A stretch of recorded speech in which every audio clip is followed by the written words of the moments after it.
Anak bungsu Raffi Ahmad dan Nagita Slavina, Rayanza Malik Ahmad seringkali membuat para netizen terpesona. Diketahui Rayanza Malik Ahmad kini sudah menginjak usia 7 bulan. Paras anak kedua Raffi Ahmad ini semakin terlihat menggemaskan dari hari ke hari. Terlebih, kedua orang tuanya yang selalu mendandaninya dengan kostum-kostum lucu. Belum lama ini, Rayanza terlihat mengenakan kostum buah pisang. Sontak, unggahan tersebut langsung jadi pusat perhatian netizen. Momen Rayanza saat menggunakan kostum pisang dibagikan Raffi Ahmad di Instagram pribadinya. Rayanza terlihat pasrah saat mengenakan kostum tersebut. Dalam unggahan, Rayanza terlihat duduk di sofa dengan wajah tersenyum tipis. Adik Rafathar itu benar-benar terlihat menggemaskan bak boneka hidup. Pada keterangan unggahan, Raffi Ahmad menuliskan ucapan selamat pagi.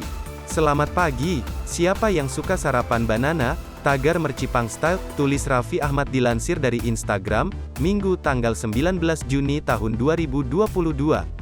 Tak sedikit, rekan artis ikut memberikan komentar pujian di unggahan tersebut.